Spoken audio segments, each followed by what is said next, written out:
Hey, good morning, everybody, and welcome back to the garage, where we are going to continue work on getting this Hodaka Combat Wombat stripped down so I can take this frame over to the sandblasters.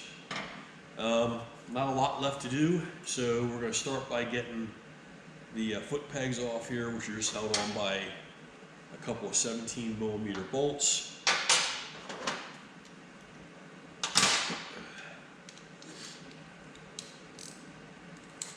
So we'll get these taken off first.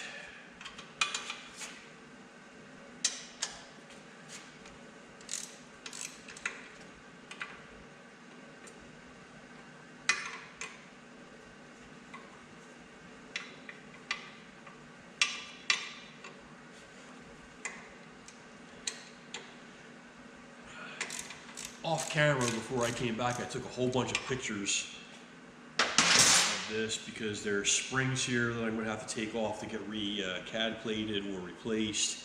There's springs here for the brake pedal.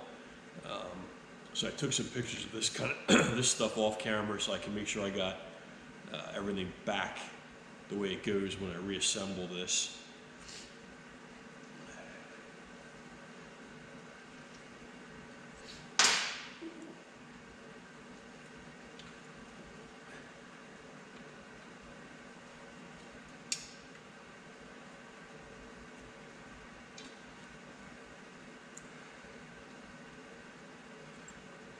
I will bag and tag all this stuff later off camera, so as to not waste anybody's time.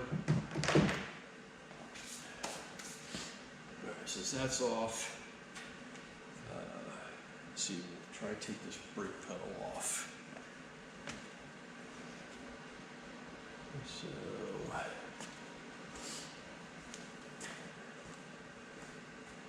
alright, so this brake pedal is held inside this plate, it looks like just a cotter pin.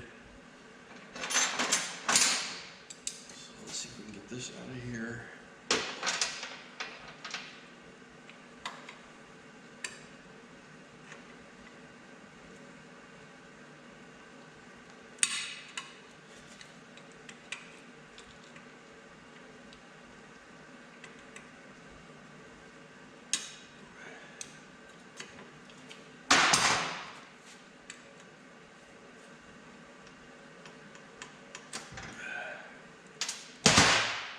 Pin,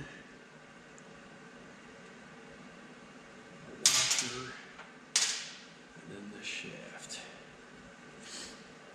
Probably when I do this, the spring's going to go twang, but that's okay. I took pictures, so I know how it goes.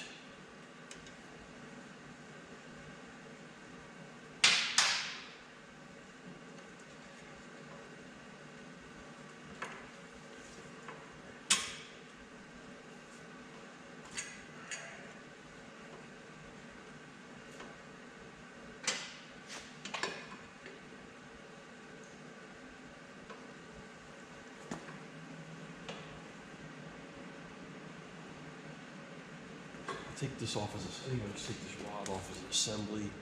So I'll try to get in there to remove that cotter pin. It has to come off anyway.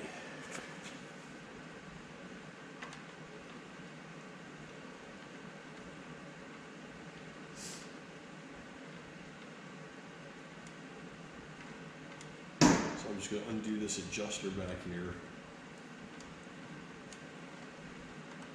I really wish somebody wouldn't have painted all this stuff green. We even painted like the brake arms and stuff are front green. So that's going to be, have to get all that redone.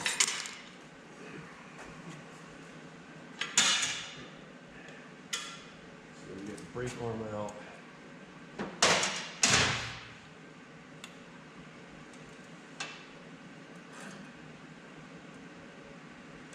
When I put together my list of shopping things, I'll make a decision then whether it's easier and more economical to like replace stuff like these springs and this, because you know they're old and worn, or if I can get new ones, if it's cheaper to just get new ones. But I make that decision after I make up my shopping list of parts, and then we can go online and see what's available and what the costs are associated with it.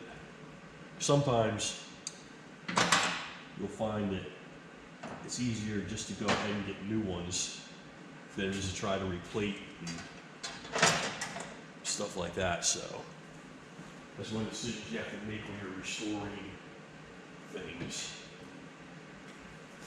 Some stuff you have no choice, some stuff's not available. So then that kind of makes your choices for you. So I guess next I'll just quick take off this kickstand over here. It's just another 17mm bolt. There's a spring.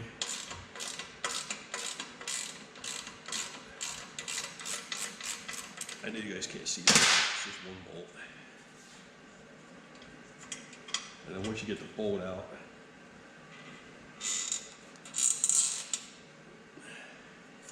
just twist the kickstand off and the spring will come with it.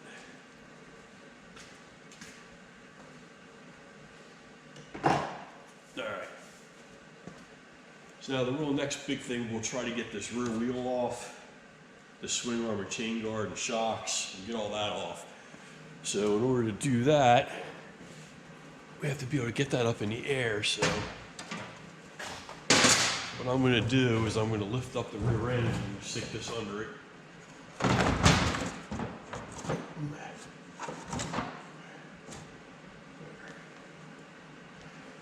There. That'll allow me to get the rear wheel and shocks and everything off.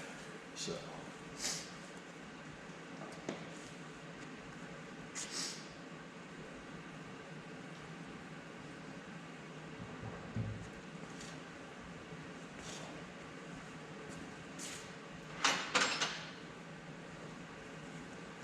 So for the rear axle here, we're going to need a really big nut. So let's get a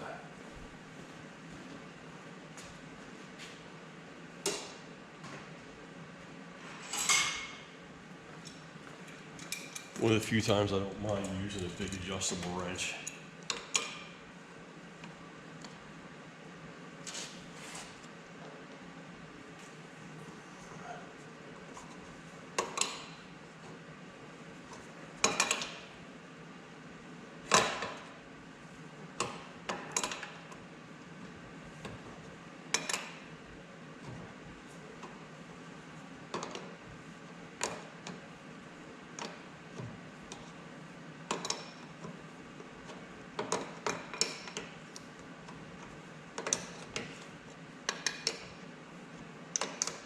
Even all these bolts and nuts will get cleaned up. I don't usually have nuts and bolts replated, unless I'm working on something very rare where it makes sense to do it and really affects the value. A lot of times I'll just wire wheel these clean. This is why bikes don't sit inside. You know, I don't really have to worry that much about them becoming tarnished or corroded again. If they're through bolts, where they're not going into like a threaded part of the frame or something, and even sometimes there, if I can, I might replace with stainless steel. Because stainless steel I have a hardware store near me that has a very good selection of stainless steel parts, or stainless steel bolts and such.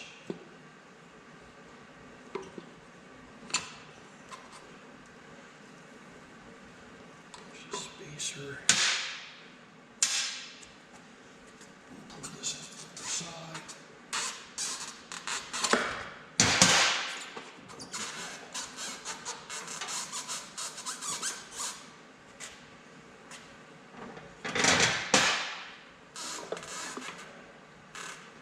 Sprocket assembly. I forgot to take off the brake arm here. So I'm going to take that off up there.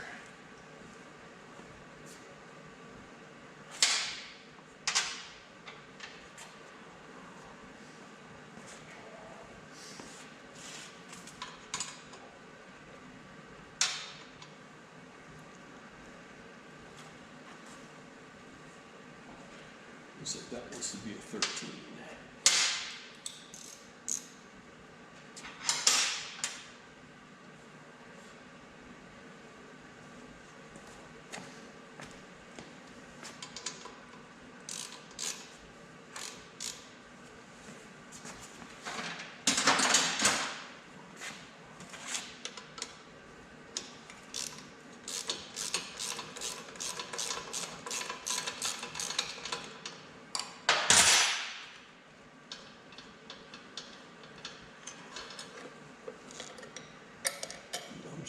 Put this bolt back so I know exactly where it goes. Pull the wheel out. And then for now, I'm going to put everything back together so I don't lose anything. I remember exactly how it goes.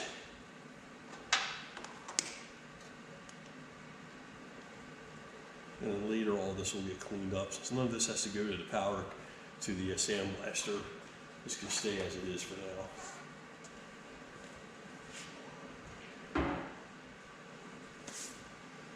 All right. So now you can see over here, here we have our chain guard. That's going to have to go to the blaster because that should be black. And there's just a 10 millimeter. One 10 millimeter bolt over here.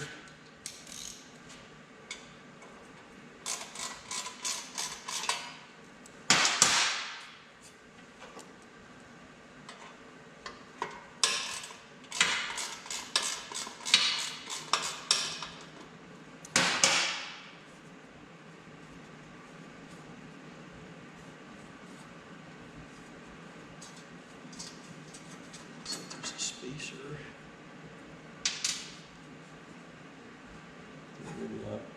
And then there's also 13 millimeter bolt here on this side. This bike is also supposed to have a lower chain guard that hangs from here, hangs from this tab. That's missing, so I will have to see if that's still available or if I can get one used somewhere. So for now, I'm just going to put this back. Again, I did take pictures of all this off camera, so I know how it's all going to go back together.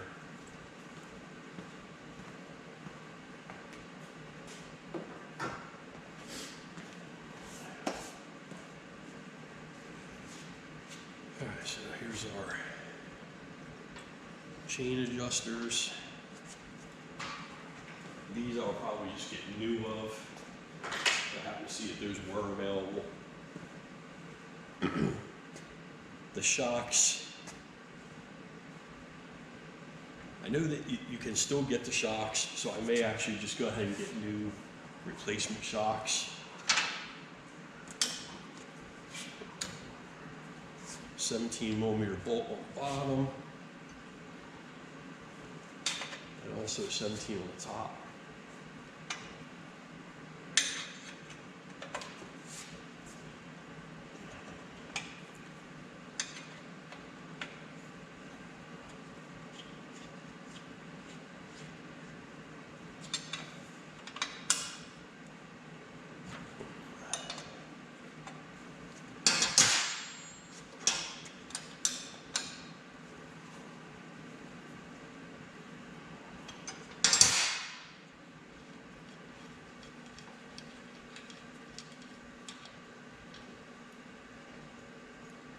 So here's some of the kind of stuff you run into when you're restoring motorcycles. You never know what somebody else may have done.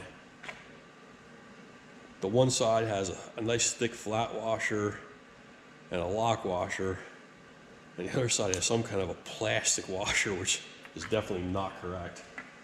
So it's kind of stuff you got to make note of. You'll have to fix on reassembly.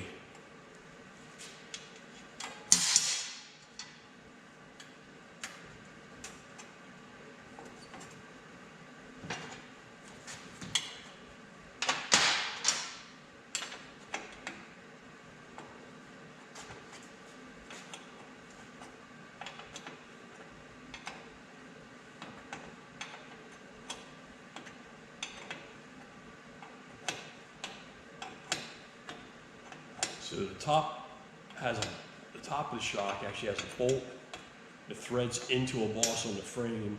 Then they also put a nut on the back side so that the bolt can't come loose while riding. Don't forget this is an off-road dirt bike, so it can see some abuse. So you want to make sure stuff doesn't come apart.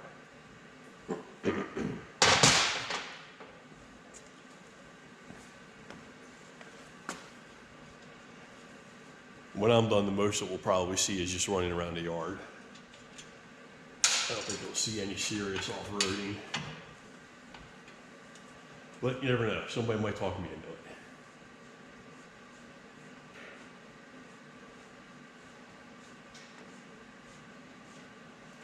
One of the things I haven't decided yet is what I'm going to do about the gas tank. Because it should be a nice, beautiful chrome finish. That's going to be really expensive. And even though these bikes are rare, they're actually not worth a lot. They don't really bring a lot of money in resale, which isn't usually that much of a consideration for me because I don't really sell anything I own or restore. But I don't like being upside down on them either when I'm done, at least not too much. But so I'm not sure what I'm going to do. I'll have to call some chrome shops, see if they'll even chrome a gas tank. A lot of times shops won't want to chrome things like exhaust and gas tanks because it'll contaminate their chemicals, which are extremely expensive. So a lot of times it's hard to find a chrome shop that wants to do stuff like that. So I may be stuck trying to find one that's better than I have, or just using the one that I have. So now I'm taking out the swing arm.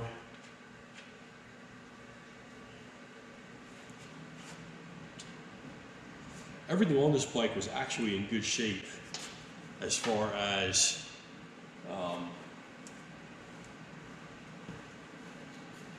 like the steering bearing, the steering head bearings, the swing arm bushings. Everything was in very good shape. I don't think this bike saw a lot of off-road abuse. I don't know why somebody wanted to paint it green, but I guess I don't have to understand that. So let's see how hard this is to get this out. Let me get a punch. Push that the rest of the way out of there.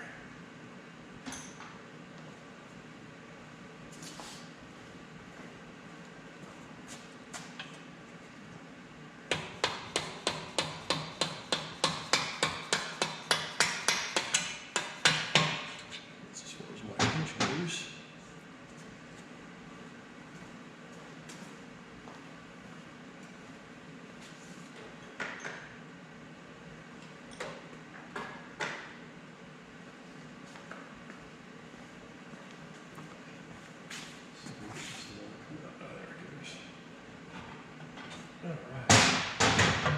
Swing arm out.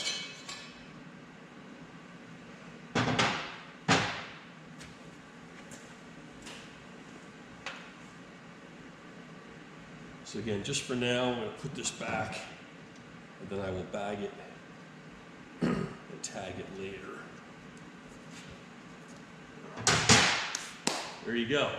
Back half of the motorcycle is stripped and ready. So next time I talk to you guys, we'll start taking off the front end, get the frame up off, and then everything's going to be ready to go to sandblaster. I'm still trying to decide if I'm going to paint or powder coat the frame. Usually I do powder coat because it's tougher, more durable, and the same guy does my sandblasting, does powder coating. But I may actually just paint this to keep costs down. So we'll see. I'll see how much he tells me he's going to charge me to powder coat everything. But so that's the jury's still out on how I'm going to do that. So that's it for this episode. Like I said, next time I come back to you, we'll take the front end off. So until next time, like I like to say, get out in the garage and work on something. All right, guys, welcome back. So if you remember in the last episode, we got the rest of the front end of this disassembled. So now we're going to start taking the front end off so I can get this frame over to the sandblaster. So I think what I'm going to do is I'm going to take these handlebars off. I'm going to take this top triple clamp off. Undo the nuts here that hold the frame to the lower triple clamp. And I think I can lift the frame off. And I can lower the front end down. And I can work on taking the forks and everything off of the wheel.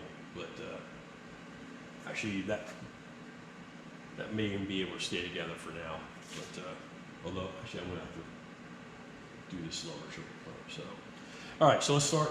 First I'm going to, so the clutch cable is already disconnected. I'm taking out the engine. So I disconnect the front brake cable. So I'll just pull over the arm here, undo my nut.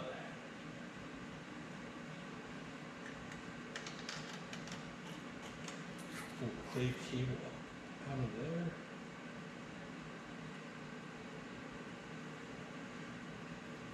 Okay, get that out of the wheel. All right, that'll allow me to take the handlebars off. So there should be a couple 12mm bolts.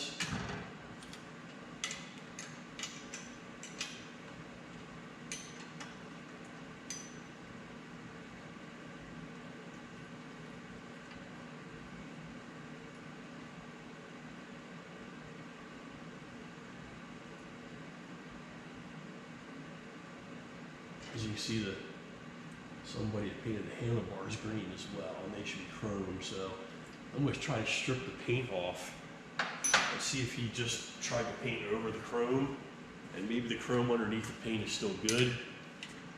Otherwise, aftermarket handlebars are probably cheaper than trying to have these re-chromed.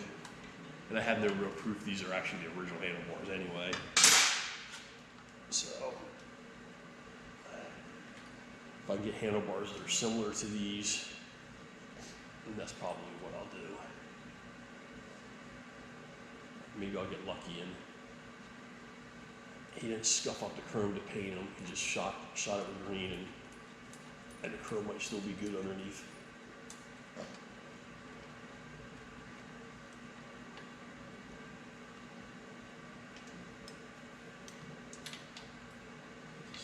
Cap off of here.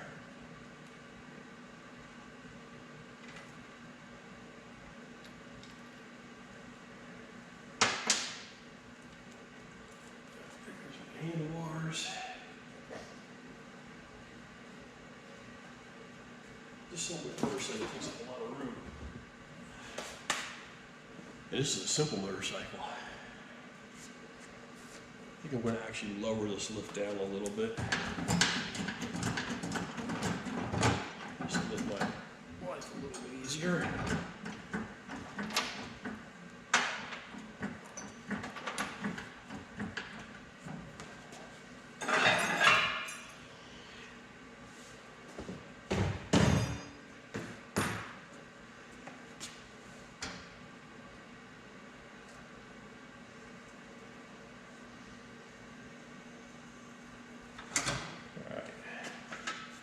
So now to get the rest of this triple clamp off, we're going to have to take these pinch bolts loose.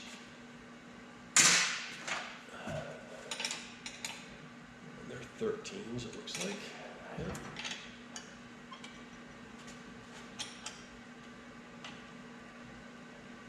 Alright, so that was loose.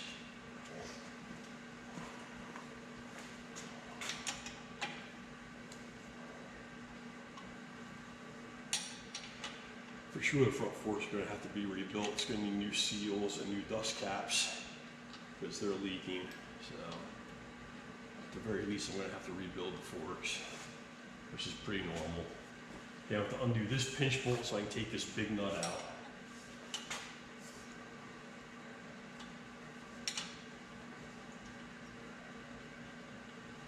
And hopefully that's a 17, which I have out.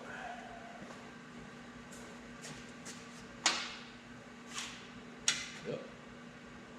There we go.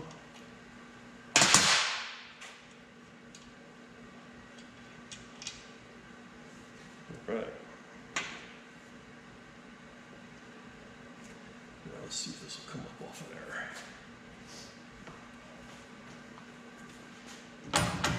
Oh.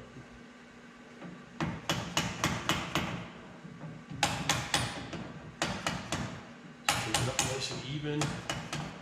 Don't want to get too cockeyed or get stuck on it. Make sure you have yourself a nice plastic dead blow hammer so you don't mar anything up. Alright. So all this stuff can now stay together. Just set this off to the side.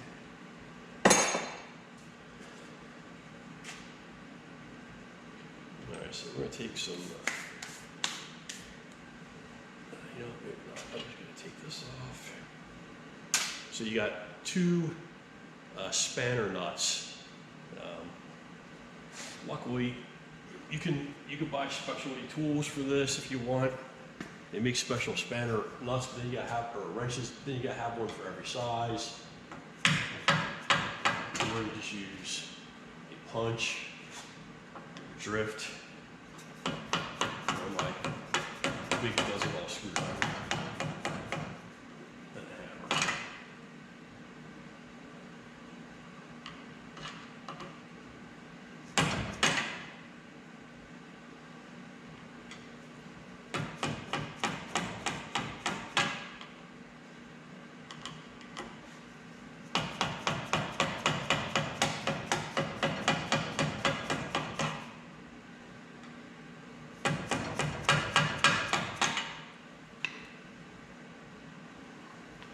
This was going to fight you all the way off.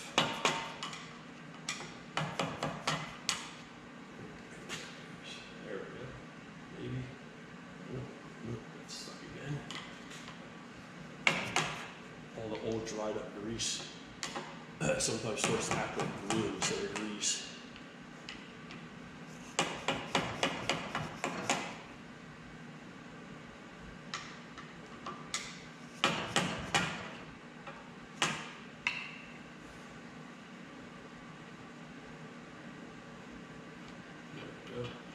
So the small one, and now there's the bigger one.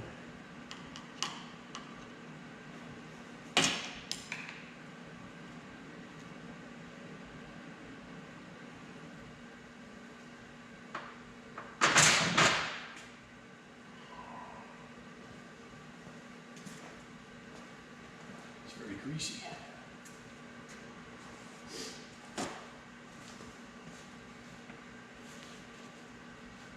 Now, the age of this bike used all individual ball bearings, all tiny little balls on the top and the bottom. They're probably going to go flying all over the garage here in a second. See, there's one now. Came out. So a lot of times I will replace these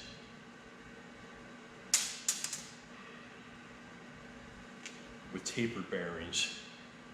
They're easier to deal with, and they're just all around a better solution than all these individual balls. But these actually worked good, so they wouldn't need to be replaced. You could confidently clean these all up, clean up the races, put it back together, depending on what your use was going to be. If you're just going to use it for showing and riding around every once in a while, you wouldn't really hurt anything doing that. I did check it before I started taking it apart, and there weren't any rough spots. There wasn't any like detents where it would get stuck. So everything in there was actually in good shape. So I'll see how I feel about this when I go to put it back together. So I grab a little magnet here, and I'm going to get all these balls out so they don't just go shooting all over the floor. The bottom ones still will, but at least I can save some of the top ones here.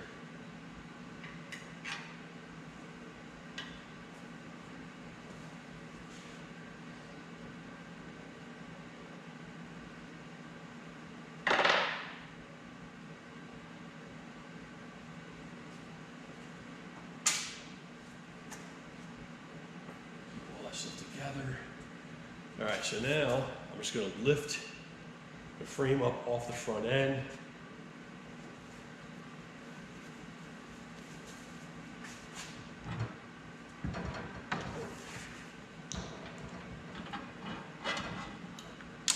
There's the first little ball.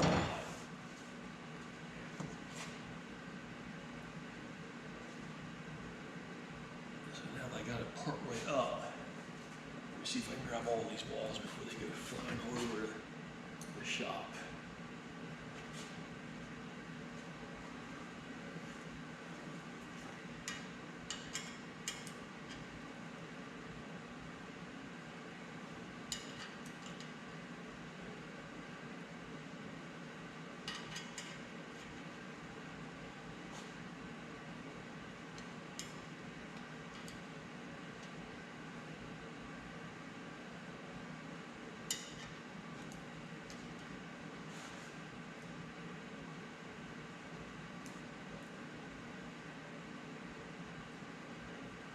Don't be surprised, a lot of times they use different numbers of balls on the top and the bottom, sometimes even different sizes I've seen. So if you do try to save them, sometimes the service manual will tell you how many balls go where, sometimes they won't.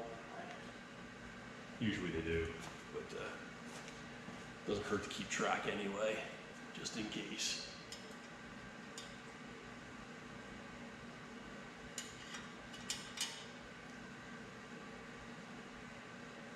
I think that looks like that's almost all of them.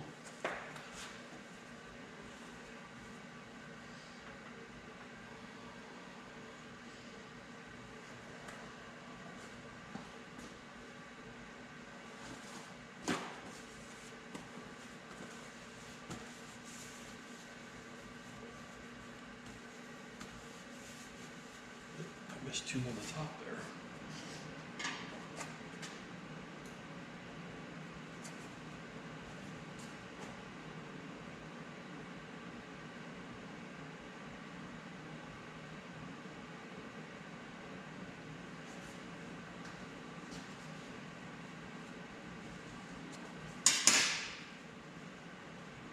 Let's get this the rest of the way off of here.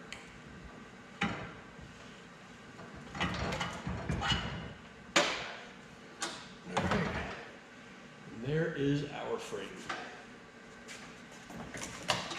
Lay this over here. And that's it, guys. So I will assess the situation with these. There's one more bottom bearing. See, these bearings on the bottom are bigger than what came out of the top. So, depending on what you want to do, if you're replacing all the bearings and cups, which I'll determine once I get these cleaned out, you can knock the bottom cup out and a top cup out. There's actually also on this side, there's a grease fitting. I'll have to take this out before I take it and have it powder coated or sandblasted and painted. Actually, I guess to have it sandblasted, I should really knock these cups out anyway. So let's see if we can't do that real quick. Let me grab some tools and I'll be right back. Okay, here we go. So we're gonna knock these bearing races out of here so I can sandblast this. So I have this removal tool. I put it in off camera because I wasn't sure if it was gonna fit. So it's basically a long tube and at the bottom it has cuts in it. So there's 4 fingers that flare out. So you get it up in and then the fingers pop back out and grab the inside of the cup and you hammer it out and then you do the same thing the opposite direction to get the top cup out. So I wasn't sure it was going to fit, and it did, so I'll show you how to put it in when we do the top one. But right now we're going to hammer out this bottom one. So you see it starting to move here, okay? This whole cup is going to come out. And once they start to move, they usually come out pretty easily. Like that. So there's your bottom cup. Your bearings ride in here, and the stem from your lower triple clamp comes up through here, okay? So that's your bottom cup. So this will come the rest of the way out. So here you can see what I mean, how it flares out, okay? That way it scrunches together, it closes up as you push it up in, which is why you put it in the opposite way. And then when you get up past the cup, they spring back out. So it'll hit on the edges. So when it goes up inside, they spring back out and they hit on the edges of this. And then you can hammer it back out. And then we'll do the same thing, but we'll put it in through this side.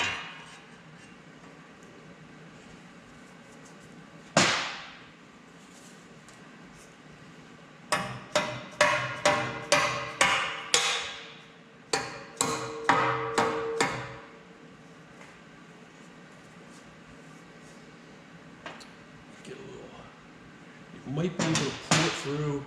Sometimes you can.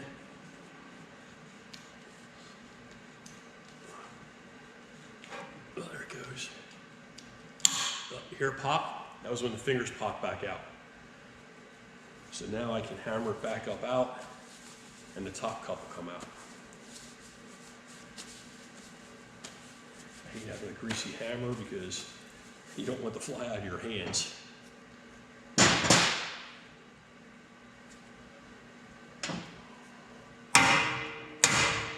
Comes. On these I like to cover because they're shooting, so there we go. Up and out, no drama. All right, and you just push this back up the rest of the way. And there you go. Now before I take this to my sandblast guy, I'll spray all this out with brake cleaner, get all the grease cleaned out of it. It's really the only area that's really needs cleaned up. I'll take this over to my sandblast guy, along with some of the other parts like the swing arm, the chain guard, the brake pedal, and the foot pegs, because they should all be like CAD plated. I haven't determined what I'm going to do with them yet. Again, this is supposed to be kind of a budget build. It is just a dirt bike. Like I said earlier, even though it's kind of a rare bike, they don't really seem to bring like a whole lot of money. So, so you gotta weigh how much you want to spend on it versus what you're gonna do with it. This lower triple clamp will have to come off, which that's not really that big of a deal. And that's green, so that'll have to get sandblasted. Painted or powder coated, that should be black, and this fender mount should be painted black. So a couple things have to get sandblasted. I have a small sandblast cabinet. I can do some of this on my own, the small parts. The frame I can't do, won't fit in my sandblast cabinet. So that's probably all we're going to have on this for a little while until I get some parts back from the sandblaster and then either get them painted or powder coated. So I will have you guys back and we'll determine what kind of condition our engine is in. We'll make some measurements inside the bore, make some measurements of the piston, see if I need to have the cylinder bored out and put an oversized piston and ring in it, or depending on what size it already is, I may have it nickel seal back down to stock spec because I do have a stock piston. So I'll have you guys back for that, but for now that's it.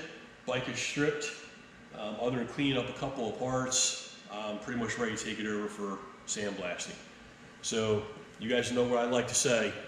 Until next time, get out in the garage and work on something of your own. See you soon.